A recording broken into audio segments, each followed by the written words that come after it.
तर जय श्रीराम भावन. तर आज आपल्याला जायचं होतं गावाकडं. कशासाठी जायचं होतं चला सांगतो, मग व्हिडिओमध्ये शेवटपर्यंत नक्की राहा. तर जय श्रीराम भावन. तर मी तुमच्या सर्वाचा लाडका किंग मेकर ब्लॉगर. तर भावानं सकाळ सकाळी उठलून डबे ते घेतल्यानंतर बघा गाडीत बसताना लागलं गडे लय बेकार लागलं. अरे मुझे चक्कर आने लग गया अब.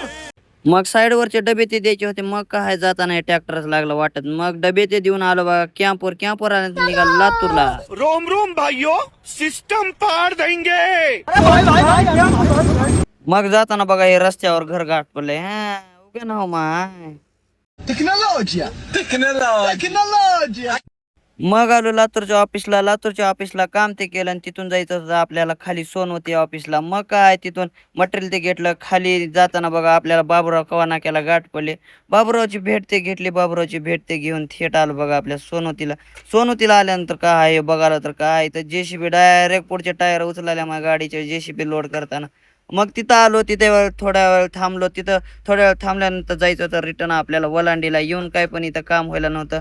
मग जाताना काय मित्र ते आलता साहेबाचा. मग त्यांना ते घेतलं आणि थेट आलो बघा आपल्या कोल्हापूर गुळाच्या चहावर.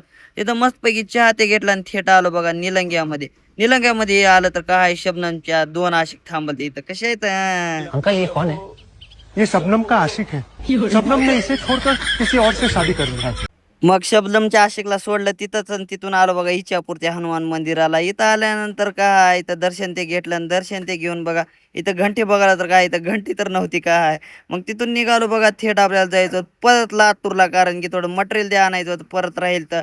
मग आलो बघा पानचिंचोलीला आल्यानंतर थोड्या वेळ थांबलो. तेवढ्यातच साहेबांना वाट लावून दिली ते बघा ह्या टिपरमध्ये मटेरियल. मग कान करत आलो बघा कॅम्पवर मटेरियल ते घेऊन. कॅम्पवर आल्यानंतर आपल्याला निघायचं होतं गावाकडे. पवन आधीच येऊन थांबलता निलंग्यावर.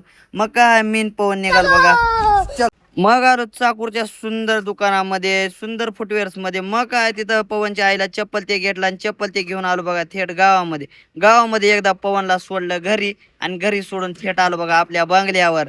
मग बंगल्यावर काय तोंड ते दिवलो मस्तपैकी. तोंड ते देऊन थेट आलो बघा आपल्या रोकडोबा मंदिरामध्ये, कारण की आज होता शनिवार. मग काय देवाचं मस्तपैकी दर्शन ते घेऊन थोड्या वेळ तिथं बसलो आणि थेट आलो बघा आपल्या प्रवीण भाईच्या घरी, कारण की त्यांच्या लेकराचा वाढदिवस होता. मग शूट ते करून आलो घरी. एडिट ते करायला आपल्याला वाजले बघा 12 भावांनो.